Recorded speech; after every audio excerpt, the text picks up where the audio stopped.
कृष्ण कृष्ण कृष्ण हरे हरे, हरे राम राम राम हरे हरे। हरे कृष्णा। तो सभी भक्तों का हार्दिक स्वागत है आज के इस विशेष, हमारा साल का जो सबसे विशेष महीना है, कार्तिक का जो महीना है, उसके उपलक्ष्य में हम लोग आज उस महीने में सत्संग कर रहे हैं। और ये बहुत ही एक विशेष अवसर हमको हर साल मिलता है। लॉकडाउन है, इसके लिए हम लोग कहीं बाहर जा नहीं पा रहे, नहीं तो ज्यादातर हम लोग इस महीने में यात्रा जाने की हमारी तैयारी में रहते हैं। वृंदावन या मायापुर, अलग अलग जगह पर हम लोग कार्तिक का ये समय, हम लोग कुछ दिवाली के कुछ दिन पहले, लगभग एक आध हफ्ते के बाद अभी यात्रा शुरू होने वाला होता है। तो हमारा एक मेन, एक कार्तिक महीने का एक विशेष राधा गोपीनाथ मंदिर का एक ये रहता है। लेकिन इस समय हम लोग वो नहीं कर पा रहे, लेकिन फिर भी हम लोग बताते हैं कि कथा के माध्यम से भी हम लोग उस जगह पर जा सकते हैं और उस धाम के महिमा के बारे में श्रवण करके, चाहे वृंदावन हो, चाहे मायापुर हो, शब्द ध्वनि के माध्यम से हम लोग जा सकते हैं। तो इसलिए भक्ति में हम देखते हैं कि जो शब्द ध्वनि है, उसके बारे में काफी महत्व बारंबार दिया जाता है कि जो शब्द है, साउंड वाइब्रेशन, वो इतना शक्तिशाली है कि हमको वहां पहुंचा सकता है अगर हमारा उतना एब्जॉर्प्शन, जितना हमारा एब्जॉर्प्शन है उतना हद तक हम लोग उसमें पहुंच सकते हैं। जैसे एक कथा आती है कि एब्जॉर्प्शन थ्रू साउंड, के शब्द ध्वनि के माध्यम से अगर हमें किसी जगह पर जाना है, तो वास्तव में शब्द ध्वनि में बहुत शक्ति होती है, आध्यात्मिक शब्द ध्वनि में, जो हम शास्त्र से सुनते हैं। कुलशेखर महाराज के बारे में कथा आती है, जिससे हमें ये सीखने को मिलता है कि कैसे व्यक्ति जब शास्त्र से कुछ श्रवण करता है, तो कैसे केवल उसमें मग्न होने से या एब्जॉर्ब होने से वास्तव में उस स्थान पर वो पहुंच सकता है। तो एक बार, जैसा कि हम जानते हैं, कुलशेखर महाराज, जिन्होंने विशेष हमारा मुकुंद माला स्तोत्र, प्रभुपाद जी अक्सर ये श्लोक दोहराया करते थे, उसमें से कृष्णा त्वदीय पद पंकज पंचरांगम अद्वैत विषय तुम्हें मानस राजहंसम प्राण प्रयाण समये कफवात पित्तो कंठाविरोधन विधौ स्मरणं कुतस्ते। श्रील प्रभुपाद जी हमेशा ये जो कुलशेखर महाराज का जो लेखनी में से ये एक विशेष मुकुंद माला स्तोत्र का ये जो श्लोक है, प्रभुपाद हमेशा बोलते थे कि कैसे वो बताते हैं, कृष्णा त्वदीय पद पंकज पंचरांगम। जैसा उदाहरण देते हैं कि आपका जो चरण कमल में मेरा मन हमेशा स्थित होना चाहिए। जिस तरीके से जो स्वैन, स्वैन मतलब हंस जो है, हंस अपना जो उसका मुंह है कमल, वो कमल के उसमें पूरा स्टेम, जो दंडी है उसमें पूरा वो लगा कर रखता है। तो बता रहे हैं कि उसी तरीके से मेरा मन जो है आपके चरण कमल पर हमेशा लगाए रहना चाहिए। कृष्णा त्वदीय पद पंकज पंचरांगम अद्वैत विषय तुम्हें मानस राजहंसम, राजहंस की तरह। और बोलते प्राण प्रणय समय कफवात पित्तो, तो बोलते हैं कि अभी जो मेरा शरीर जो है बहुत तंदुरुस्त है और मन में मैं आपके बारे में स्मरण कर पा रहा हूँ, क्योंकि शरीर अच्छा है तो मन भी अच्छा है, तो मैं आपके बारे में अभी स्मरण कर पा रहा हूँ, आपको ध्यान कर पा रहा हूँ। तो ऐसा अच्छे स्मरण अवस्था में आप मुझे लेकर चले जाओ इस लोक से आपके धाम में, क्योंकि अभी स्मरण करने का अभी शक्ति है। क्यों? प्राण प्रयाण समय कफवात पित्त। लेकिन अंत में, लेकिन अगर आगे चलते चलते जब शरीर एकदम ये हो जाएगा और उस समय पर कफ वात पित्त, मृत्यु के समय पर जो है भगवान को स्मरण करना बहुत ही कठिन हो जाता है, क्योंकि ये जो कफ वात पित्त अलग अलग जो ये शरीर में, आयुर्वेद में भी हम सुनते हैं, ये तत्व पूरी तरीके से बहुत परेशान करती है और उस समय पर भगवान को वास्तव में स्मरण करना बहुत कठिन हो जाता है। तो बोल रहे कुलशेखर महाराज जी कि अभी शरीर और मन अच्छा है, आपका स्मरण कर पा रहा हूँ, भगवान आप मुझे अभी यहाँ से लेके जाओ। तो प्रभुपाद जी ये श्लोक अक्सर दोहराया करते थे। तो कुलशेखर महाराज का जो विशेषता है उसमें एक चीज सीखने को मिलता है कि कैसे केवल शब्द ध्वनि के माध्यम से वो उस ऐसे सुनते थे कि मानो कि उस स्थान पर ही वो उपलब्ध है, वहां पर पहुंच गए।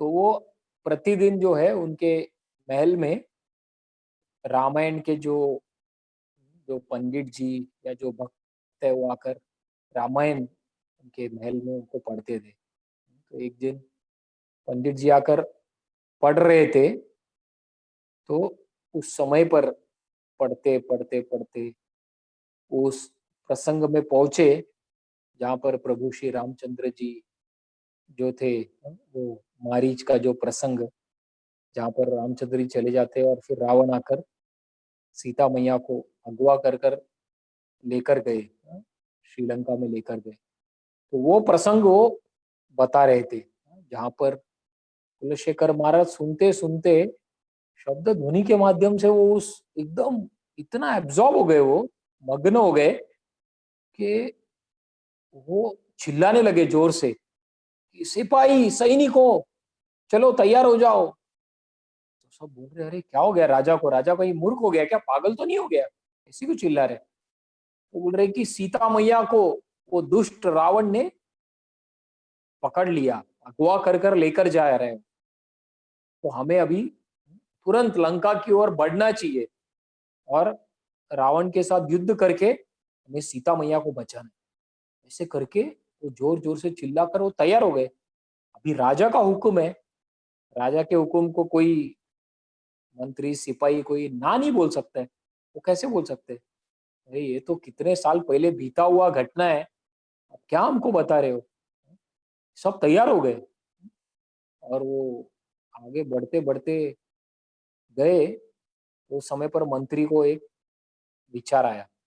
तो मंत्री ने क्या किया, थोड़ा कुछ लोगों को अपने जल्दी जल्दी आगे भेजा और उनको आइडिया बताकर भेजा कि आप वो साइड से आ जाओ घोड़े को लेकर सामने से, और आकर राजा को बोलो राजा अभी अभी समाचार मिला है कि सब कुछ ठीक हो गया है, प्रभु रामचंद्र जी ने रावण को हत्या करके उस सीता मैया को ये कर लिया करके।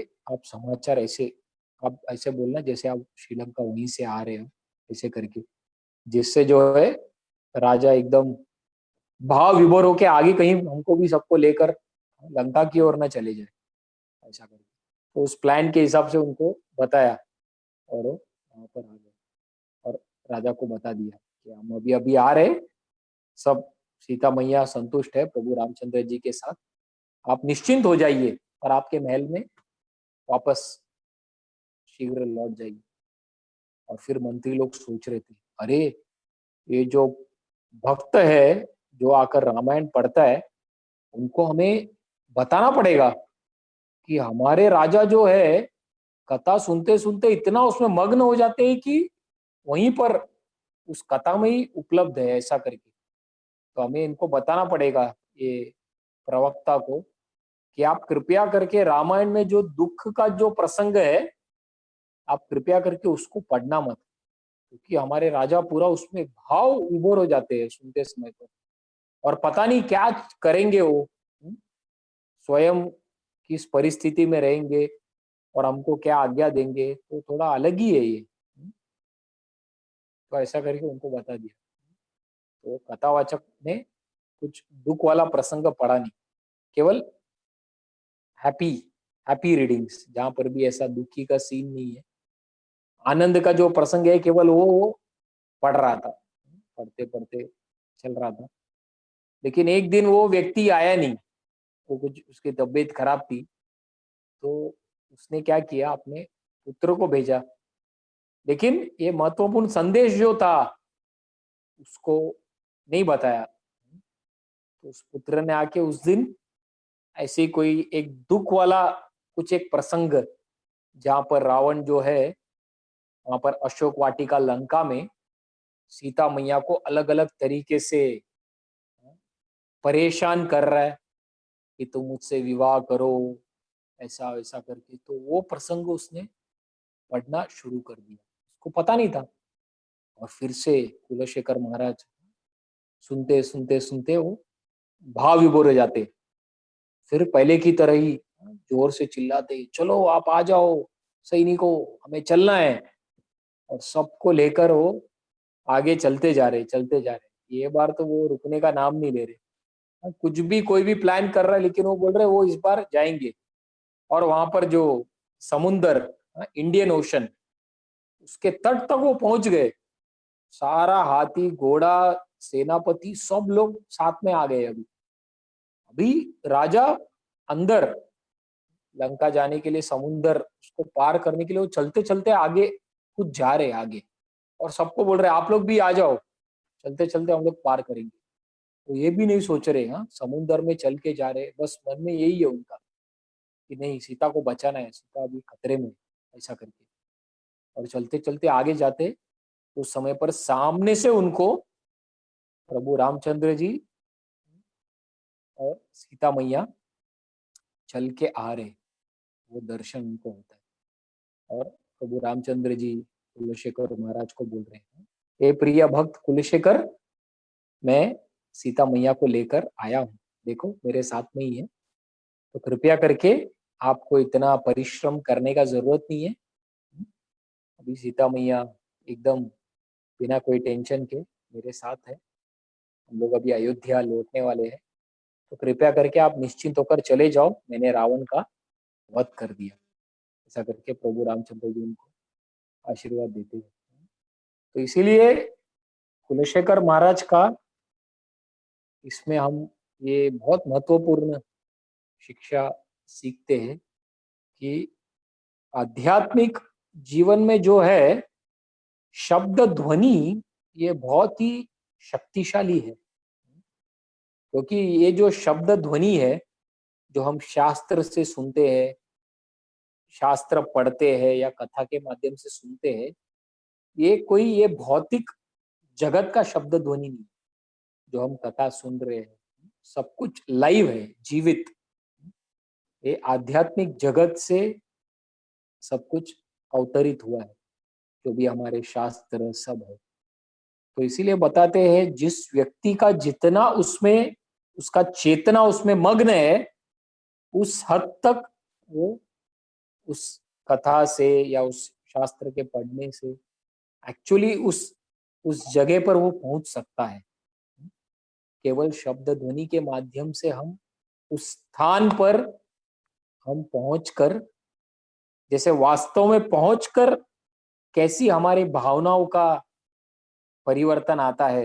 हाँ, अगर हम वृंदावन यात्रा गए तो यमुना में गए या कृष्ण बलराम मंदिर में गए, तो एक अलग अनुभव आता है।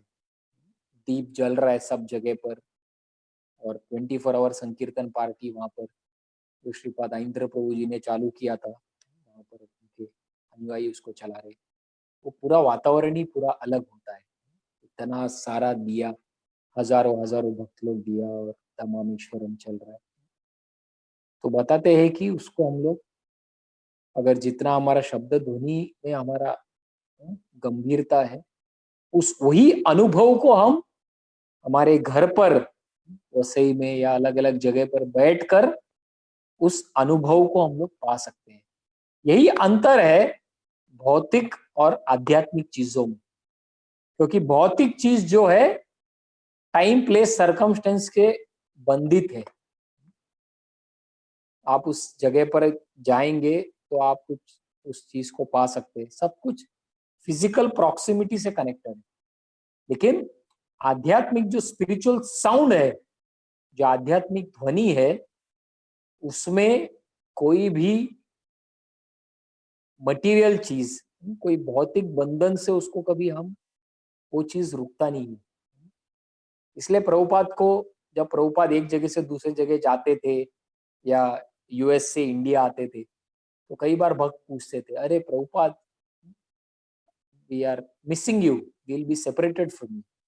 तो प्रभुपाद जी ने क्या कहा कि no, you chant Hare Krishna here, I will chant Hare Krishna there, and through the sound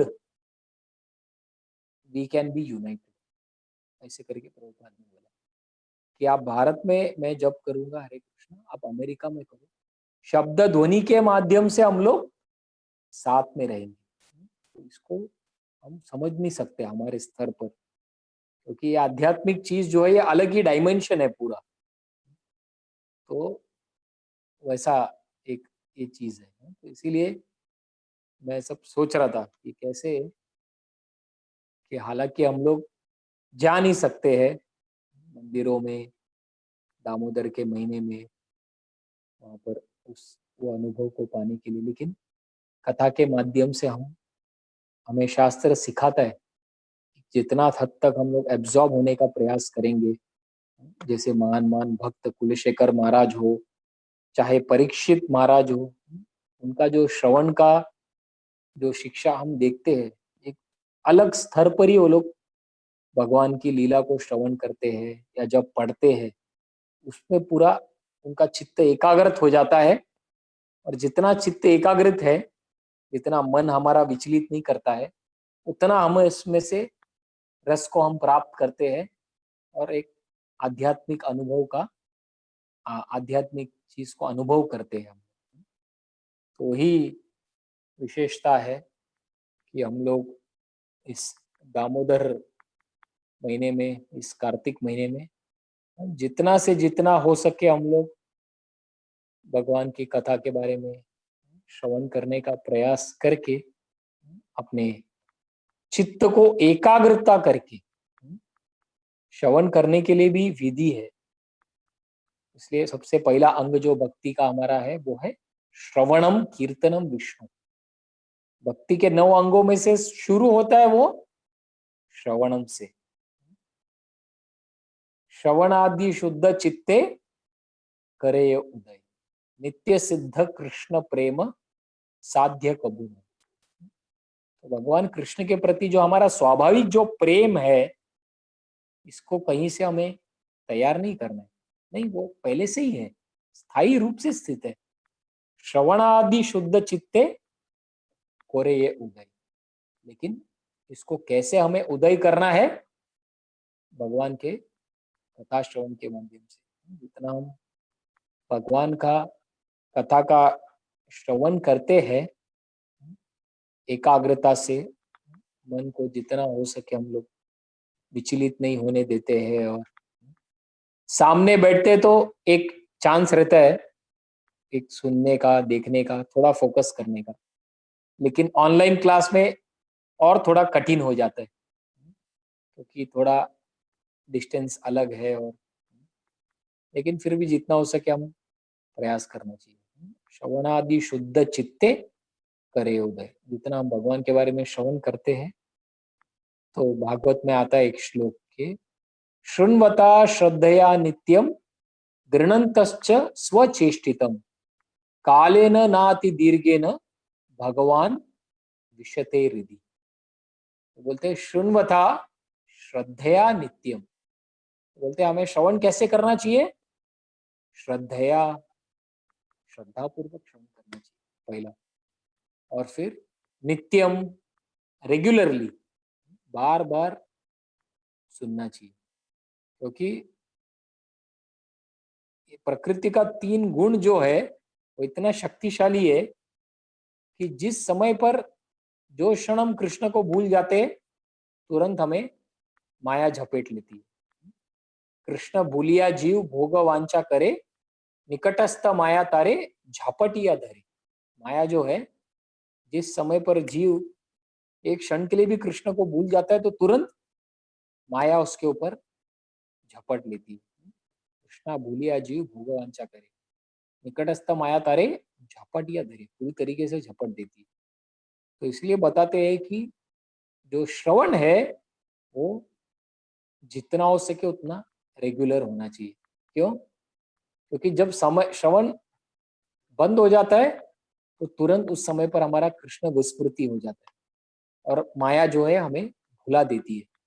हमारे वास्तविक जो हमारा आइडेंटिटी है, जीवेरे स्वरूप हो कृष्ण रो नित्य दास, और जो वास्तविक सच्चाई है भगवान कृष्ण और जीव, जैसे भक्तिविनोद ठाकुर बताते हैं कि ये पूरा 14 लोक में केवल 2 चीज सत्य है और बाकी सब माया है। वो क्या है? हम जीव है और हरिनाम के माध्यम से हम भगवान तक पहुंच सकते हैं।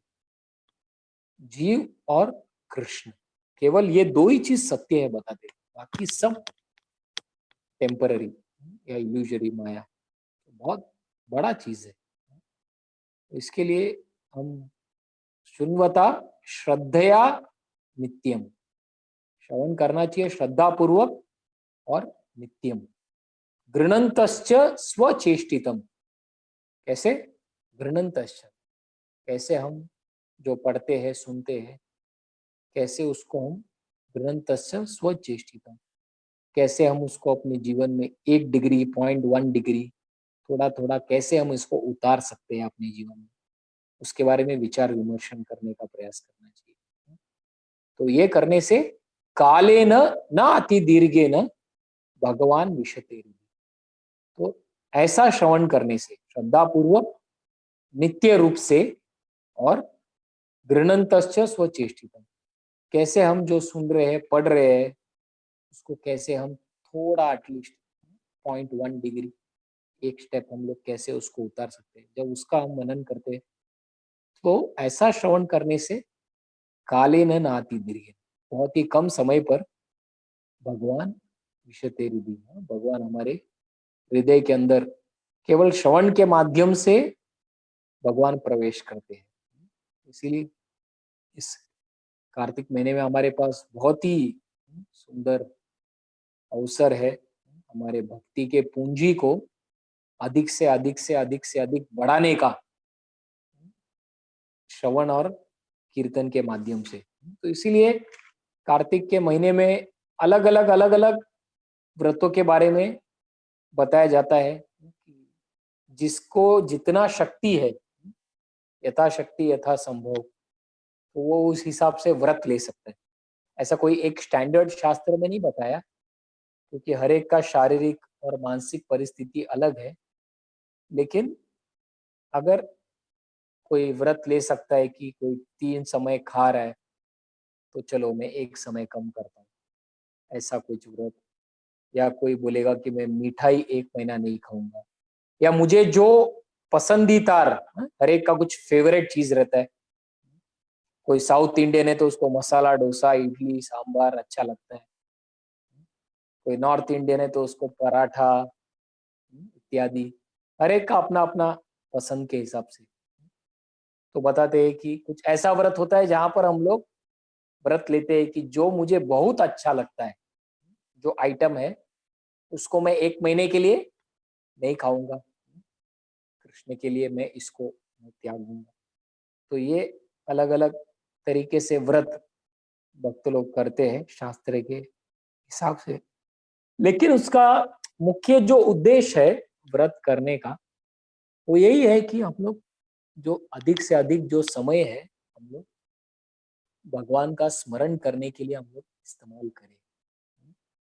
वो सबसे महत्वपूर्ण चीज है कार्तिक मास का जो व्रत में। क्या अधिक से अधिक हम अपना जो हरि नाम का जो जप है, 16 माला तो हम मिनिमम करते ही है, लेकिन उसको अगर हम बढ़ाने का प्रयास करेंगे इस महीने में तो उसका जो बेनिफिट है हजारों गुना इस कार्तिक महीने में हमें मिलता है। अभी पुरुषोत्तम अधिक मास कुछ महीने पहले गया, उस समय पर हमने उसका फल को प्राप्त करने का प्रयास किया। तो ऐसे अभी और एक कार्तिक का 1 महीना भगवान हमें दे रहे, जहाँ पर हमारी भक्ति में जहाँ पर भी हम थोड़े ढीले हो गए, भौतिक जगत में जब हम रहते हैं तो एक चीज तो फिक्स है, वो है डिस्ट्रैक्शन। और भक्ति का जो पूरा हमारा प्रोसेस है वो है एब्जॉर्प्शन, भगवान में आसक्त करना हमारे ध्यान को। और ये भौतिक जगत का जो फीचर है वो डिस्ट्रैक्शन, हमेशा हमारा जो ध्यान है उसको भटकाना। जो परमानेंट इटर्नल चीज है, जो शाश्वत चीज है, जो परमानेंट चीज पे हम फोकस कर रहे हैं, वहां से निकाल कर कुछ टेम्पररी चीज के ऊपर, जो ज्यादा इंपॉर्टेंट नहीं है उसको इंपॉर्टेंस देना, जो ज्यादा महत्वपूर्ण नहीं है उसको बहुत महत्व देना, अधिक से ज्यादा, जरूरत से ज्यादा। और जो सबसे महत्वपूर्ण चीज है उसके उस पर ध्यान बिल्कुल न देना। तो आध्यात्मिक जीवन, हमारा कृष्ण भक्ति वो सबसे महत्वपूर्ण चीज है, लेकिन ध्यान हमेशा भटक जाता है अलग अलग परिस्थिति के वजह से, अलग अलग चीजों के वजह से। और भौतिक चीज को हम जरूरत से ज्यादा महत्व देने का प्रयास करते हैं। तो फिर ऐसा जब व्रत या इस ऐसे महीना होता है तो उस समय पर जो गाड़ी है, जो थोड़ा सीधा जाने के बदले थोड़ा लेफ्ट राइट मुड़ गया, तो उस गाड़ी को जैसे हम स्टीयरिंग से थोड़ा ऑफ ट्रैक जो गया है गाड़ी उसको ऑन ट्रैक लाने का प्रयास करते हैं। तो ऐसे ही इस कार्तिक महीने में हमको जहाँ पर भी हम थोड़ा डाउन हो गए या हमारी साधना में ज्यादा ध्यान नहीं दे पाए अलग अलग कारणों के वजह से, तो उसमें थोड़ा हम लोग उसको टाइट करने का प्रयास कर सकते हैं। और हम देखते हैं दीपदान का तो सबसे महत्वपूर्ण सेवा बताया जाता है इस कार्तिक के महीने में, कि हमें दीपदान, नमामि ईश्वरम, उसके बारे में हम चर्चा करेंगे, नमामि ईश्वरम सच्चिदानंद रूपम, इसके अर्थ के बारे में, ताकि जो हम दीपदान करते समय पर जो ये 8 श्लोक है इसका मतलब को अच्छे से समझे और उसको मतलब को समझकर गाते समय पर उस जो उसका अर्थ है उसको मन में रखकर प्रेम से हम लोग भगवान को दीप अर्पण कर सकते हैं। केवल हम गा रहे हैं नमामि ईश्वरम, लेकिन अगर उसके मतलब को भी समझेंगे तो और हमारा भाव जो है भगवान के प्रति और अच्छे से हम लोग उसको व्यक्त कर सकते हैं। तो इसीलिए व्रत और दीपदान ये बहुत ही मेन विशेष चीज इस कार्तिक महीने में शास्त्र में बताया है, क्योंकि ये जो महीना है विशेष राधा रानी का महीना है। और इसके बाद जो अगला मार्गशीर्ष का महीना है वो कृष्ण का प्रतीक है, और ये जो कार्तिक मास है वो राधा रानी का प्रतीक है। तो राधा रानी का कृपा को प्राप्त करने के लिए, इसीलिए राधा रानी का भी एक नाम है ऊर्जेश्वरी। तो इसीलिए ये जो कार्तिक का जो दामोदर व्रत है उसको ऊर्ज व्रत भी कहा जाता है। और राधा रानी का एक नाम कृतिका करके एक नाम है राधा रानी का, तो इसीलिए इस महीने का भी एक नाम कार्तिक, कार्तिक करके पड़ जाता है। और ज्यादातर देखा जाए तो ये महीना जो है भक्तों का एक बहुत सुंदर अवसर होता है कि नए लोगों को भक्ति में एंट्री, प्रवेश द्वार, एंट्री डोर देने के लिए वास्तव में प्रचार के लिए महीना बहुत ही अनुकूल होता है। क्यों? क्योंकि अधिक से अधिक लोगों के पास जाकर हम उनको बताते हैं ये दामोदर का जो किट होता है, एक छोटा एनवलप लिफाफे में भी हमारे मंदिर में मिलता था, या छोटा फोटो राधा दामोदर उक्खल बंधन वाला, वो हम किसी को देते हैं। और जो हमारा कीर्तन है, कीर्तन को हम देते हैं उनको। और उनको हम पहला दिन सिखाते हैं, 1-2 दिन कि कैसे दीप आपको दिखाना है, और फिर हम लोग फॉलो अप करते हैं कि हर रोज सुबह शाम नहीं तो केवल एटलीस्ट एक बार तो आप जो है इस कीर्तन को सुनिए। ये शीट है, इसको पढ़कर गाइए। इतना सुंदर मधुर भजन है, और भगवान को दीप दिखाइए। तो ऐसे करने से कितने कितने सारे भक्त, जो कितने सारे लोग जो पहले अभक्त थे, अभी कृष्ण भक्ति में वो लोग जुड़े हैं। इसलिए कई जगह पर, जहाँ पर मैं उदाहरण के लिए लाइक मिडिल ईस्ट में, परम पूज्य जयपताका महाराज, इस कार्तिक का जो स्पेशल नए लोगों के लिए भक्ति में लाने के लिए, उनका अज्ञात सुकृति, कैसे कोई भक्त बनता है, जब कोई नया व्यक्ति है भक्त से संबंधित या भक्ति से संबंधित जो कार्य है वो कर रहा है, बस भक्त को अप्रिशिएट कर रहा है, भक्त का गुणगान कर रहा है, भक्त से कोई भी संबंधित चीज है उसको देखकर वो प्रशंसा कर रहे हैं, तो उससे जो है उस व्यक्ति का अज्ञात सुकृति या भक्ति का जो बैंक अकाउंट है वो एक एक स्टेप उसका आगे बढ़ता है। और जब वो अज्ञात सुकृति एक स्तर पर पहुंच जाता है, तभी वो श्रद्धा के स्तर पर आता है, और जब श्रद्धा मिल गया तो फिर उसका फिर श्रवण कीर्तन इत्यादि वो चालू हो जाता है। तो इसके लिए ये महीना जो है, जयपताका महाराज खासकर हमारे मिडिल ईस्ट दुबई उस स्तर में भक्तों को बोलते हैं कि आप कम से कम सब लोग मिलकर, हम वहाँ पे 7-8 हजार 10 हजार भक्त हैं, उनको बोलते हैं सब लोग मिलके कम से कम 1,08,000 फैमिली या 1,08,000 पीपल को आप जाकर टारगेट अप्रोच करना है आपको, नए लोगों को।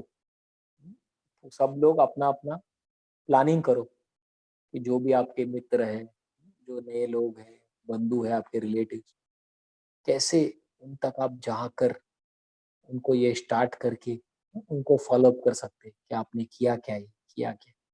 बहुत छोटा सा चीज है, दिया दिखाना हमारी संस्कृति में ही है, दिया दिखाना। तो ऐसा कुछ किसी को नया नहीं लगता है, और सुंदर भजन है, गा सकते हैं, लेकिन ये इतना शक्तिशाली है कि वो लोग भक्ति में अपने स्तर से वो आगे, किसने शुरू नहीं किया तो वो उसकी शुरुआत हो जाएगी। प्रचार के लिए बहुत ही अनुकूल ये महीना अपने शास्त्र में बताया जाता है। तो इसीलिए जैसा हमने चर्चा किया, ये विशेष राधा रानी का कृपा ये महीने में पूरा भरा हुआ है। तो इसीलिए राधा रानी का हम एक श्लोक पढ़कर गुणगान करेंगे, जिससे कार्तिक महीने को हम श्रीमती राधा रानी को स्मरण करके एक महीने में जो भी हमारा व्रत इत्यादि जो भी हम करेंगे, जप व्रत अलग अलग जो दान यज्ञ दान तप, कि हम केवल ये इच्छा से हम व्रत कर रहे, जिससे राधा रानी का कृपा हमें मिले और हम शुद्ध भक्ति, अन्याभिलाषिता शून्यम ज्ञान कर्मा ज्ञान, शुद्ध भक्ति हम अच्छे से हम पालन कर सके। इसके लिए हम और कुछ हमें भौतिक इच्छा हमारी कुछ नहीं है ये व्रत करने के लिए, तो हमें राधा रानी से हम प्रार्थना कर सकते हैं। तो इसीलिए बताया जाता है एक सुंदर श्लोक, राधा रानी का गुणगान करते हुए हम लोग अभी बोलेंगे कि चैतन्य चरितामृत में आता है, याहार शुभगादि याहार सौभाग्य गुणे वांचा सत्य भामे, याहार थानी कला विलास शिखा ब्रज रामे, यार सौंदर्यादि गुण वांचा लक्ष्मी पार्वती, यार पतिव्रता धर्म वांचा अरुंधति। तो बता रहे कि राधा रानी का कृपा को पाने के लिए कौन कौन लालायित है। याहार सौभाग्य गुणे वांचा सत्य भानु, यार अर्थात राधा रानी, तो राधा रानी का सौभाग्य, उनका कृपा को पाने के लिए वांछा, कि राधा रानी जैसा गुण हमारे अंदर आना चाहिए। उनकी कृपा से उनका जो गुण है, जिससे भगवान कृष्ण भी पूरी तरीके से वो समझ नहीं पाते कि ये कैसा गुण है राधा रानी के अंदर, जो मुझे भी पूरा मोहित कर देता है। कि भगवान साक्षात पूर्ण पुरुषोत्तम भगवान भी राधा रानी का गुणों को देखकर, जो गुण से वो उसकी सेवा करती है, उससे वो मोहित हो जाते हैं। इसलिए चैतन्य महाप्रभु अवतार लेकर आते हैं इसी भाव को समझने के लिए कि ऐसा कौन सा आनंद राधा रानी को मेरा सेवा करके मिल रहा है, मैं उसको अनुभव करना चाहता हूँ। तो चैतन्य महाप्रभु का जो अवतार है, राधा रानी का ये गुण को अनुभव करने के लिए, कृष्ण और राधा अंदर से राधा रानी का भाव और बाहर से कृष्ण, वो भी राधा रानी का जो कांति है उसको लेकर आए। हाँ? तो इसलिए श्लोक में हम देखते हैं राधा रानी का गुणगान करते हुए, यहार सौभाग्य गुणे वांछा सत्य भामा, की सत्य भामा जो है राधा रानी के गुणों को प्राप्त करने के लिए इच्छा कर रही है। यारा थानी कला विलास शिखा ब्रज राम, कला विलास जो अलग अलग कला है राधा रानी के पास, उसको सीखने के लिए व्रज राम, जो अनगिनत व्रज के सारे गोपियां है, वो वांछा, वो इच्छा कर रही है कि ये जो अलग अलग जो कला राधा रानी के पास है, जिसको वो कृष्ण की सेवा में इस्तेमाल करती है, उस कला को हम सीखना चाहते हैं। तो सत्यभामा राधा रानी से सीखना चाहती है, उनकी कृपा, ये व्रज की गोपियां राधा रानी के सीखना चाहती है। अभी तीसरा लाइन में, यार सौंदर्यादि गुण वांछे लक्ष्मी पार्वती, यार सौंदर्यादि राधा रानी का जो दिव्य सौंदर्य है, जो इस पूरे ब्रह्मांड में सबसे दिव्य सुंदरता इसी का है, वो है श्रीमती राधा रानी का। तो उनका जैसा सौंदर्य को पाने के लिए कौन वांछा कर रहा है? लक्ष्मी देवी और पार्वती। यार सौंदर्यादि गुण वांछे लक्ष्मी पार्वती, तो लक्ष्मी और पार्वती भी इच्छा कर, ये राधा रानी का जो सौंदर्य है, उनकी कृपा से हमें भी प्राप्त। और चौथे लाइन में, यार पतिव्रता धर्मे वांचे अरुंधति, जो अरुंधति है वो स्वयं एक पतिव्रता स्त्री है, जो पूरा नियम को पालन करती है, पतिव्रता धर्म को अच्छे से। लेकिन वो अरुंधति भी क्या बोल रही है कि मेरी इच्छा है कि राधा रानी जैसा चैस्टिटी या पतिव्रता है, उसको मैं प्राप्त करना चाहती हूँ करके मेरी इच्छा है, करके ऐसे ये कर रहे हैं। तो ये सुंदर श्लोक है। मैंने सोचा कि राधा रानी का महीना कल से अभी शुरू हुआ है, शरद पूर्णिमा के दिन से लेकर एक महीना तक। तो इसीलिए राधा रानी के इस अनगिनत गुणों को, जो ब्रह्मांड के सब बड़े बड़े देवी देवता, सत्यभामा, ब्रज गोपियां, लक्ष्मी जी, पार्वती जी, अरुंधति और अन्य कई सारे भक्त है, जो राधा रानी का जो निस्वार्थ प्रेम है, प्रेम करने की जो कृष्ण के प्रति जो इच्छा है, केवल कृष्ण को संतुष्ट देने के लिए वो सेवा करना चाहती है, और कोई इच्छा नहीं है। प्योर अनअलॉयड लव, आत्मेंद्रिय प्रीति वांछा तारा बलि काम, कृष्ण इंद्रिय प्रीति इच्छा धरे प्रेम नाम। तो काम और प्रेम, इसमें अंतर क्या है? आत्म इंद्रिय, जब हम अपने स्वयं के इंद्रियों को आनंद देना चाहते हैं, उसको काम वासना बताया जाता है ना, भौतिक इच्छा की पूर्ति। कृष्णेन्द्रिय प्रीति इच्छा धरे प्रेम न, जब वही हमारी इच्छाओं को हम कृष्ण के इंद्रियों को संतुष्ट करना चाहते हैं, तो वो प्रेम बन जाता है। तो इसलिए हालांकि वृंदावन में बहुत सारे भगवान के भक्त है, शांत रस में कई भक्त है जो भगवान को अलग अलग तरीके से आनंद देते हैं। शांत रस में कैसे भक्त आनंद देते हैं भगवान को सोना है तो भगवान की गादी बनकर, ऐसे अलग अलग तरीके से, पेड़ बनकर भगवान को अगर गर्मी हो रही है तो हवा देकर, शांत रस। फिर दास्य रस में भगवान की सेवा कर कर भगवान को प्रेम करते हैं, प्रेम का आदान प्रदान होता है। फिर साख्य रस में भगवान के साथ मित्रता। फिर वात्सल्य रस में भगवान हमारा पुत्र, उस भावना से भगवान के साथ प्रेम का आदान प्रदान। और फिर माधुर्य रस में जो सबसे सर्वोत्तम जो चीज माना जाता है, जो माधुर्य रस।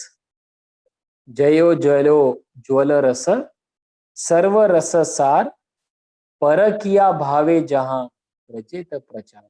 जय राधे जय कृष्ण जय वृंदावन, उस भजन में हम गाते हैं जयो जयो ज्वाला रस।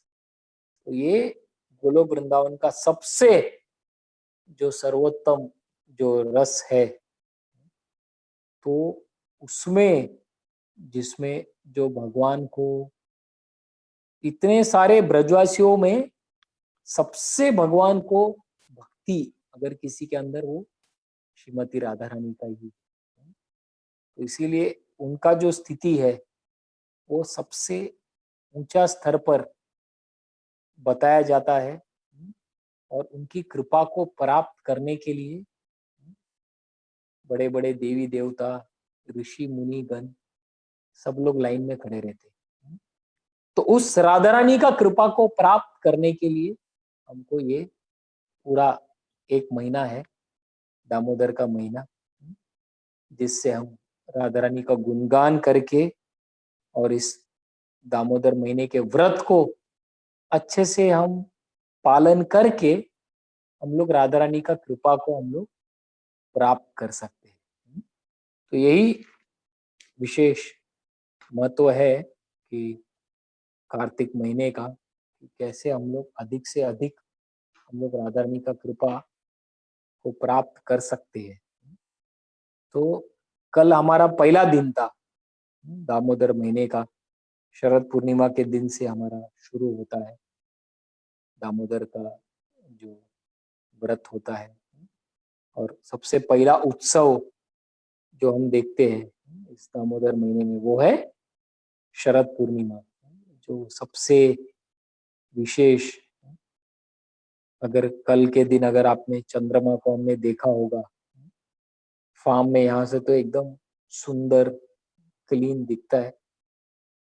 फुल मून एक विशेष वो रहता है, चंद्र का जो सुंदरता, बोलते साल में सबसे ब्यूटीफुल दर्शन होता है।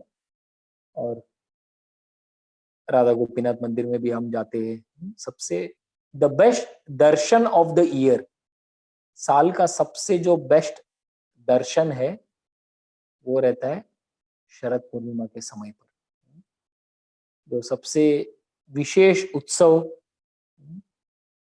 जो भगवान का जो रास लीला है, जहां पर भगवान का जो प्रेम का सबसे सर्वोत्तम जो स्तर है। ज्यादातर लोग जो है इस भौतिक जगत में रास लीला का जो तत्व को न समझते हुए केवल उस लीला को, तत्व को न जाने बिना केवल लीला को सुनकर वो भगवान को गलत समझ बैठते हैं। इसलिए कई बार लोग कृष्ण के साथ संबंध नहीं जोड़ना चाहते हैं, या अंतर्राष्ट्रीय कृष्ण भावनामृत संघ में और कृष्ण भक्तों के साथ जुड़ना नहीं चाहते हैं। क्यों? एक चीज उनके मन में शंका गया ही नहीं कभी। वो कौन सा शंका है?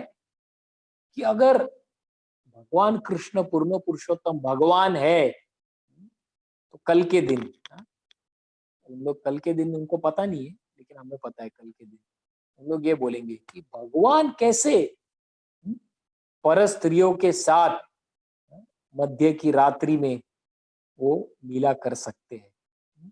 ये कैसे हो सकता है? और कई लोग उस कृष्ण अनेक स्त्रियों के साथ रासलीला करते हैं तो हम भी उससे शिक्षा प्राप्त करके हम भी भौतिक जगत में अलग अलग स्त्रियों के साथ भोग करेंगे। भगवान कर रहे तो हमें शिक्षा दे रहे। तो ऐसा भी कई लोग रासलीला को गलत समझकर ऐसा कर बैठते हैं। लेकिन ये अच्छे से समझना बहुत जरूरी है। जो कल का शरद पूर्णिमा का जो दिन था, ये रासलीला बहुत ही विशेष प्रेम का सबसे सर्वोत्तम जो आदान प्रदान था वो रासलीला के माध्यम से होता है। और बताते हैं कि वास्तव में भगवान जो है बांसुरी बजाकर हम सब जीवों को, सारे जो जीवात्मा है हम सबको भगवान पुकार रहे हैं। रासलीला का जो शुरुआत होता है वो भगवान बांसुरी बजाते हैं। वही भगवान बांसुरी बजाकर हम सबको ये बोल रहे हैं कि मेरे पास आओ, आप मेरा शरण लो, मेरी लीला में भाग लो। तो वास्तव में हम देखेंगे तो भगवान हम सबको उनकी लीला में, जो वास्तविक हमारा घर है, वहां पर हमें भगवान उनके साथ रासलीला करने के लिए बुलावा दे रहे हैं। तो वास्तव में जो जितना भक्ति में हम जितना आगे बढ़ेंगे और जितना हम शुद्ध होते जाएंगे, अभी हमारा अनर्थ निवृत्ति का स्तर है काम क्रोध लोभ मोह मद मत्सर, लेकिन अनर्थ निवृत्ति जैसे ही समाप्त होता है हमारा, जितना हम प्रयास करेंगे उसके ऊपर निर्भर है। फिर अर्थ प्रवृत्ति शुरू होता है और वहां पर धीरे धीरे धीरे हमारा कृष्ण के साथ जो हमारा वास्तव में जो संबंध है गोलोक वृंदावन में, उस संबंध के हिसाब से हम उनकी सेवा में आगे बढ़ने लगते हैं। तो बताते हैं कि बांसुरी के माध्यम से भगवान हम सबको बोल रहे हैं कि क्यों हम भौतिक चीजों के पीछे पूरा ध्यान लगा कर रखे हैं। कृपया करके आप आ जाओ, ये प्रेम का जो लीला मैं कर रहा हूँ या आप उसमें भाग लो। इसलिए बताते हैं कि रास लीला और जो हरिनाम संकीर्तन चैतन्य महाप्रभु का, ये दोनों अभिन्न है। लेकिन जो रास लीला है ये सब लोग नहीं समझ सकते। जब तक हृदय पूरी तरीके से शुद्ध नहीं होता है तब तक हम ये रास लीला को जो गहराई है, जो कल के दिन भगवान ने शरद पूर्णिमा के दिन किया, इसको कभी भी हम सही तरीके से नहीं समझते। इसलिए भगवान गीता में कहते हैं अवजानंती माम मूढ़ा मानुषीम तनुम आश्रिता परम भाव अजानंतो मम भूतम ईश्वर। कि अवजानंती, लोग जानते ही नहीं, माम मूढ़ा, जो मूढ़ा, जो मूर्ख लोग हैं, क्या मानुषीम तनुम आश्रितम, मैं जब मनुष्य का शरीर लेकर आता हूं तो वो सोचते हैं कि मैं भी उनके जैसा एक साधारण मनुष्य हूं, तो मेरे लिए भी वही नियम है जो उनके लिए है। तो वो समझते नहीं कि मैं क्यों क्या कर रहा हूं, उसके पीछे कारण क्या है। तो भगवान जो भी चीज करते हैं उसके पीछे बहुत ही गहरा कारण है। लेकिन उस गहराई को समझने के लिए हमें गुरु साधु और शास्त्र, उसके आधार पर जब हम तत्वों को सुनते हैं कि रासलीला क्या है, गोपिया कौन है, कृष्ण कौन है, क्या संदेश देना चाहते हैं, भगवान का उम्र क्या था, उस रासलीला को कौन लोग चर्चा कर रहे हैं, बहुत ही डिटेल्ड टॉपिक है देखा जाए तो। 1.5-2 घंटे का पूरा एक उसके ऊपर एक अलग ही पूरा विषय है कि ये रास लीला, ये कैसे इसको हमें समझना चाहिए, जिससे कि हम उसको सुनकर भगवान के प्रति बड़ा अपराध न कर बैठे। क्योंकि देश की भावना हर एक जीव के अंदर है, क्योंकि हर एक जीव भोगी बनना चाहता है, स्वामी बनना चाहता है, उसकी इच्छा पूरा नहीं हो रहा है।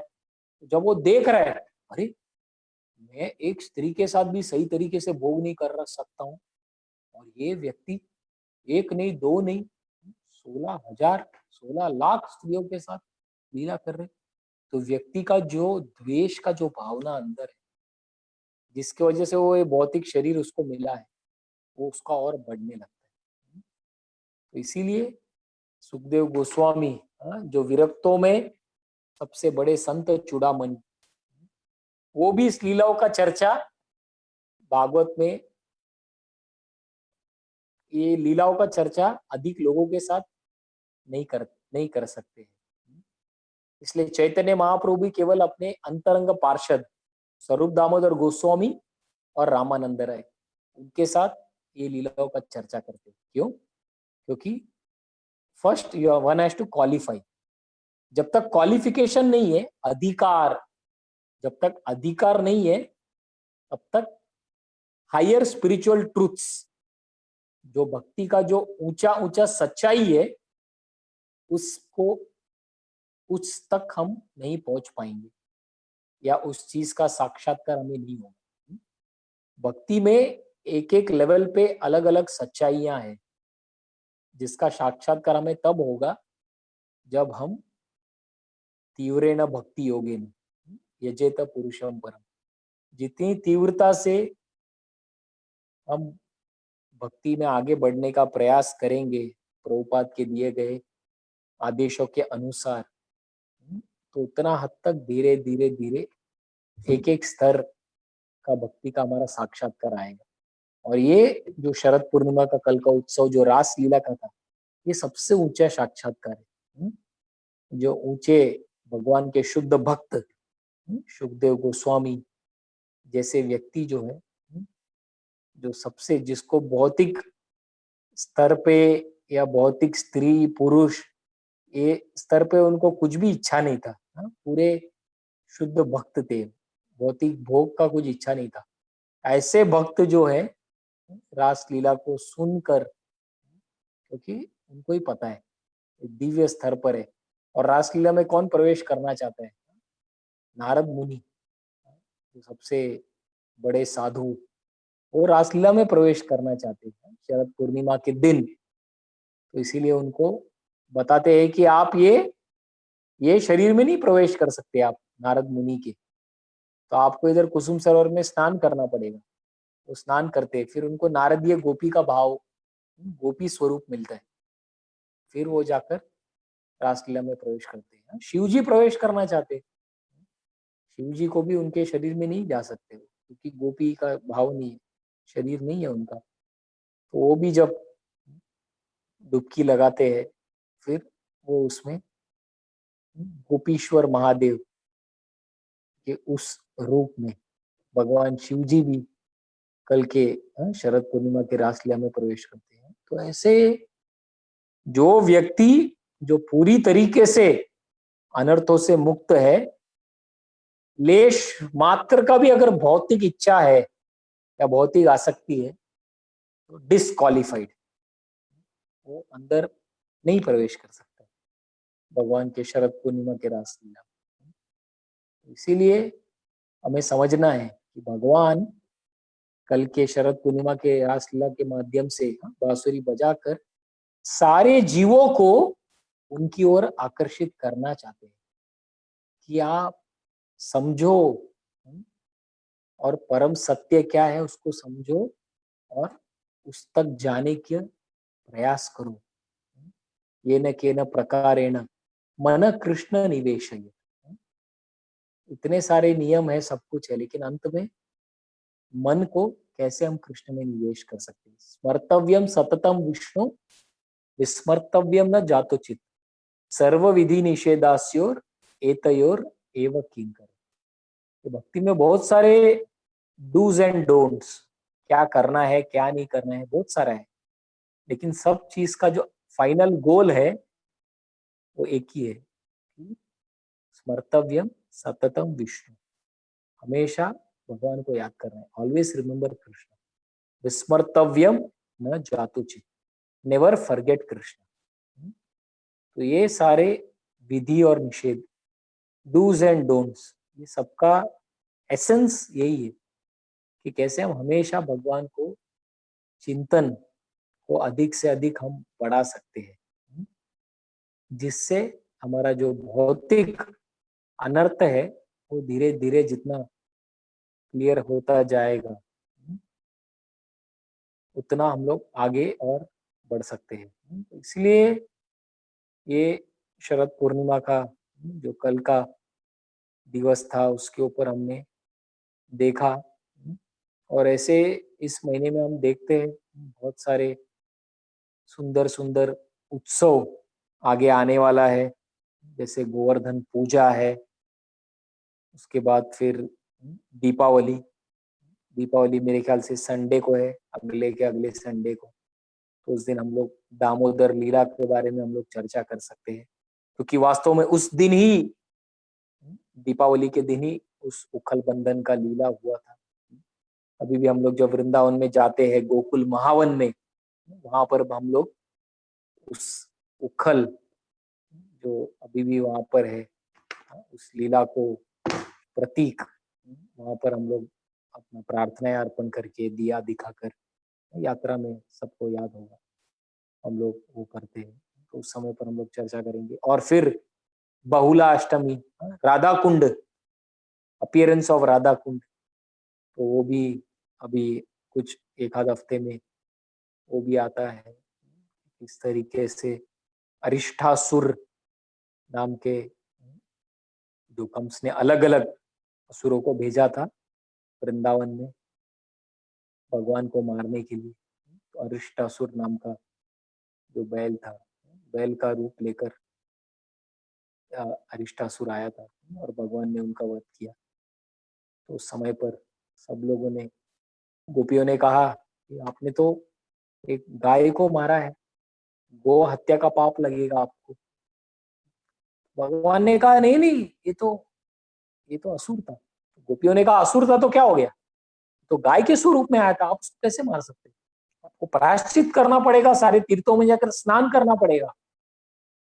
तो भगवान ने तभी श्याम कुंड बनाया, अपने हाथों से श्याम कुंड को ये करके, और भगवान ने कहा कि सारे तीर्थों को मैं यहाँ पर ही आवाहन करता हूँ, और सारे तीर्थ श्याम कुंड में आ गए एक एक करके। और वहां पर भगवान ने फिर उस तीर्थ स्थान में भगवान ने स्नान किया, और फिर भगवान ने राधा रानी और गोपियों से कहा कि क्योंकि आप लोगों ने असुर का पक्ष लिया है, तो इसीलिए आप लोग भी जो है अपवित्र हो गई हैं, सारे गोपियां राधा रानी।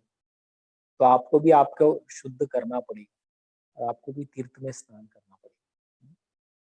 तो समय पर राधा रानी और सारी गोपियां मिलकर उन्होंने राधा कुंड को बनाया, और फिर उन्होंने भगवान की इच्छा पूरा करने के लिए उन्होंने राधा कुंड में स्नान किया। तो उस तरीके से राधा कुंड का आविर्भाव कुछ दिनों के बाद बहुला अष्टमी के दिन राधा कुंड का आविर्भाव है। हम जानते हैं जब चैतन्य महाप्रभु भी, चैतन्य महाप्रभु जब गए थे वृंदावन, तो उस समय पर सब कुछ लुप्त हो गया था, और राधा कुंड जो स्वयं राधा रानी ने तब बनाया था वो भी, क्योंकि 4 साढ़े 4 हजार साल हो गया था, महाप्रभु को पता नहीं चल रहा था कहाँ पर है। और छोटा सा एक पानी, महाप्रभु स्वयं राधा कुंड को ढूंढ कर उन्होंने निकाला, और अभी 500 साल पहले फिर से राधा कुंड को पुनः स्थापना किया, क्योंकि राधा कुंड जो है श्रीमती राधा रानी से अभिन्न है, साक्षात राधा रानी का ही स्वरूप। जो राधा रानी का, राधा कुंड का जो पानी है वो बताया जाता है कि लिक्विड लव, जो कृष्ण के लिए जो लिक्विड, लिक्विड हम जानते हैं पानी को लिक्विड बोलते हैं, तो वो प्रेम है, वो साक्षात राधा रानी का प्रेम कृष्ण के लिए। तो इसलिए बताते हैं कि राधा कुंड का दर्शन करना, राधा कुंड में स्नान करना बहुत पवित्र माना जाता है।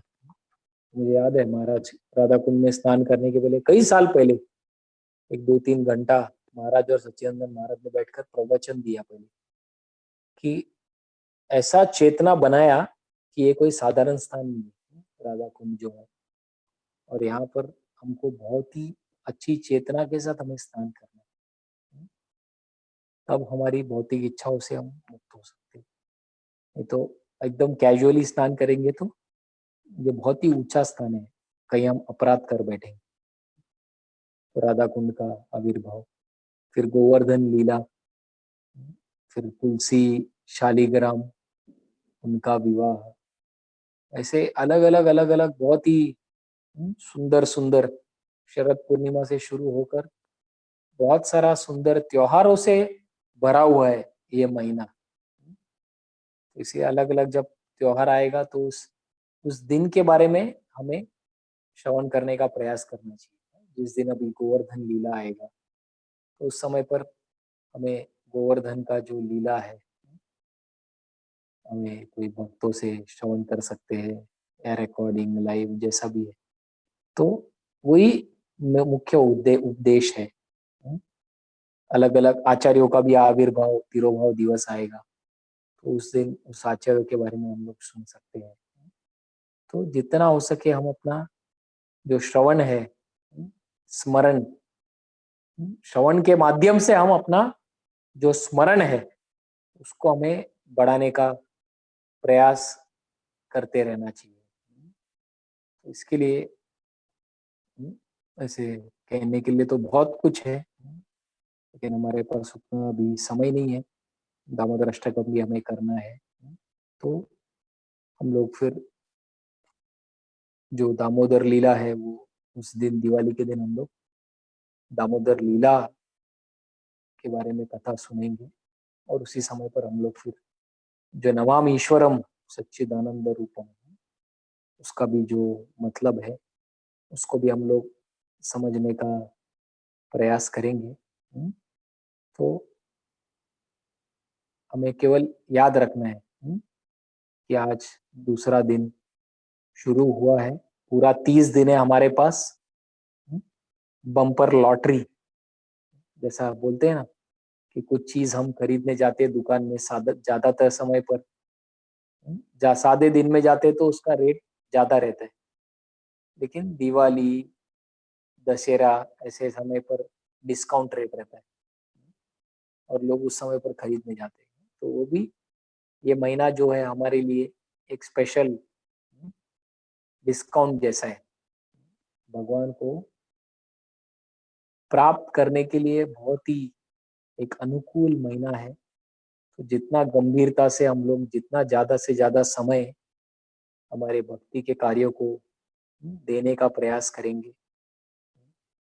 अधिक से अधिक हमारा श्रवण कीर्तन और अन्य जो भी हमारी सेवाएं हम भक्ति से संबंधित करते हैं, मुख्य रूप से श्रवण कीर्तन सबसे महत्वपूर्ण सेवा जो है भक्ति में, वो श्रवण कीर्तन है। श्रवण कीर्तन अगर हमारा अच्छा है तो हम बाकी सारी सेवाएं अच्छे सेवा भाव में हम कर सकते हैं। लेकिन अगर श्रवण कीर्तन हमारा अगर सही नहीं है तो सेवा बहुत करेंगे, लेकिन वो सेवा करते समय पर अहम और मम, अहंकार विमूढ़ात्मा कर्ता अहम इति मन्यते, वो कर्ता भावना आ जाएगा।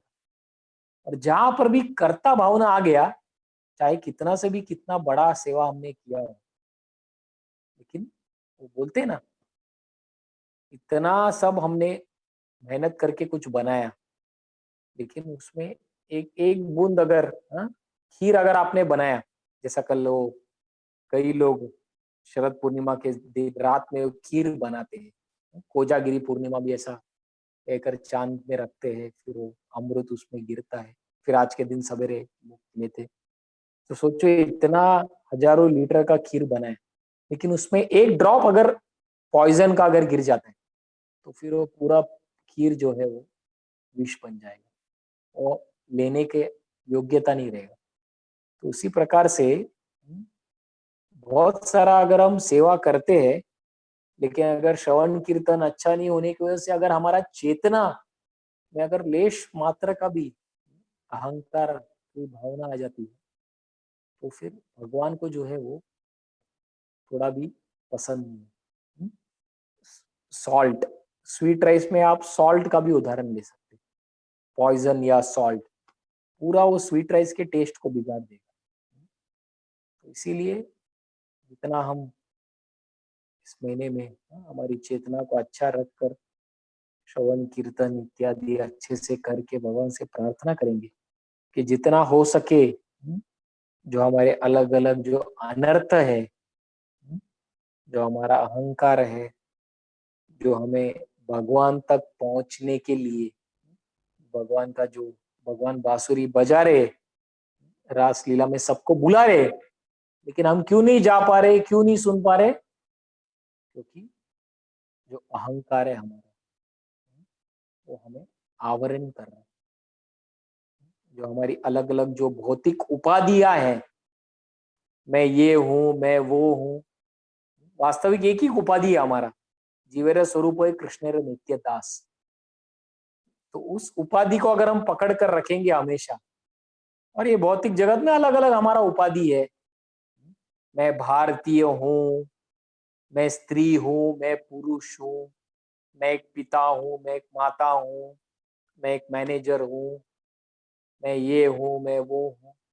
हाँ, जितना अलग अलग हम चीज करते रहते, अलग अलग उपाधियां हमें मिलती रहती है, लेकिन हमें हमेशा याद रखना है कि जो भौतिक उपाधि है ये मेरा वास्तविक उपाधि नहीं। आत्मा के स्तर पर केवल मेरा एक ही उपाधि है, वो है जीवेर स्वरूप है कृष्णेर नित्यदास। और खासकर जब के समय पर हमें हमेशा उस याद रखना है, कली काले नाम रूपे कृष्ण अवतार, कि भगवान कृष्ण नाम के इसमें भगवान आए हैं और मैं कृष्ण दास हूं। तो जब इस चेतना को, इस संबंध तत्व, इस संबंध को याद करके हम लोग जब जब करेंगे, तब वास्तव में हम लोग बोलते हैं ना क्वालिटी राउंड।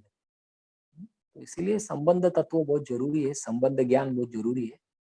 उसको सही तरीके से हमें सुनकर समझकर पहले संबंध ज्ञान फिक्स होना चाहिए अच्छे से, कि मेरा भगवान से क्या संबंध है, क्यों भक्ति मैं कर रहा हूँ। तो संबंध जब अच्छा रहेगा तब अभिधेय, अभिधेय अर्थात जो हमारा प्रोसेस है श्रवण कीर्तन का, वो बहुत अच्छा रहेगा, स्ट्रांग रहेगा। और फिर प्रयोजन, जो अंत में हमारा गोल है, कृष्ण प्रेम प्रदाय थे, राधा गोपीनाथ। तो संबंध के जो विग्रह है वो है मदन मोहन जी। जो हमारा भगवान के साथ संबंध जोड़ने के लिए हमें मदन मोहन जी से प्रार्थना करना है कि हमेशा मदन मोहन जी मैं भूल रहा हूँ, माया के जाल में आकर मैं सोच रहा हूँ मैं एक शरीर हूँ, मैं ये हूँ, मैं वो हूँ, हजार उपाधि को लेकर बैठा हूँ मैं। लेकिन अंदर ही अंदर हमें समझना है कि ये सारी उपाधि भौतिक स्तर पर है, मुझे उसके जवाबदारियों को निभाना है। लेकिन कहीं उस जवाबदारी को निभाते निभाते मेरा जो असली उपाधि है, कहीं मैं उसको ना भूल जाऊं कि मैं कौन हूँ और क्यों यहाँ पर आया हूँ। तो उसको हमेशा हमें याद रखना है। तो जितना हम अपने आप को हमारी भौतिक उपाधि से ज्यादा आइडेंटिफाई नहीं करेंगे और भगवान का अंश हूं मैं, भगवान का दास हूँ, उस स्तर पर हमारी चेतना रहेगी, जितना हद तक अहंकार की भावनाएं हमारे अंदर से कम होगी, उतना तक ही हम भगवान का जो बांसुरी की आवाज है उसको सुन सकते हैं और भगवान की जो लीला है उसमें प्रवेश करने के लिए योग्यता हम प्राप्त कर सकते हैं। हाँ? इसलिए बोलते हैं कि कुछ ऊंचा चीज चाहिए तो उसके लिए हमें प्राइस पे करना पड़ता है। इसलिए जो भी हमारा भक्ति का विधि विधान हमें प्रभुपाद जी बता रहे, 16 माला का जप, 4 नियम का पालन, भक्तों का संग करना, दासानुदास भावना में सेवा करना, जब इसको अगर हम अच्छे से करते रहेंगे, तब वास्तव में धीरे धीरे आगे बढ़कर वास्तविक जो सच्चाई है ये पूरे ब्रह्मांड में, भगवान अपने भक्तों के साथ प्रेम का लीला करना चाहते हैं। यही सबसे बड़ा सत्य है, बाकी सब मिथ्या है, बाकी कुछ सत्य है ही नहीं। लेकिन उस स्तर तक हम पहुंचेंगे जब हम धीरे धीरे धीरे धीरे अच्छे से भक्ति करते करते जब आगे बढ़ेंगे, तो अंत में वो सबके लिए उपलब्ध है। इसीलिए हम कृष्ण भक्ति में आए हैं, ताकि हम भगवान के साथ हमेशा हमेशा रहकर प्रेम का आदान प्रदान कर सके। वही सबका जरूरत है, to love and be love. इसीलिए ये महीना बहुत हमारे लिए ऊर्जा व्रत का महीना, इस महीने से हम लोग भगवान से प्रार्थना कर सकते हैं कि कृपया करके आप मुझे शक्ति दीजिए, जिससे मैं भक्ति के जो मेरे कार्य है, जहां पर भी शीतलता आई है, कंप्लेसेंसी, उसको मैं धीरे धीरे उससे निकलकर थोड़ा सीरियस होने का प्रयास करूं, सिंसियर होने का प्रयास करूं भक्ति में, जिससे ये जो दिव्य अनुभव है, ये जो दिव्य लीला है, इसमें कहीं पर किसी न किसी जन्म में मुझे भी एक आगे जुड़ने का एक अवसर मिल सके। ऐसा हम लोग भगवान से प्रार्थना करके हम लोग अपनी योग्यता को और बढ़ाने का प्रयास करेंगे, जिससे भगवान की श्रीमती राधा रानी का कृपा हमें मिले, भगवान का कृपा मिले, जिससे हम भक्ति में आगे बढ़ सकते हैं। हरे कृष्णा कृष्णा कृष्णा हरे हरे, हरे राम राम राम हरे हरे। श्रील दामोदर मास की जय, श्रील शरद पूर्णिमा महामहोत्सव की जय।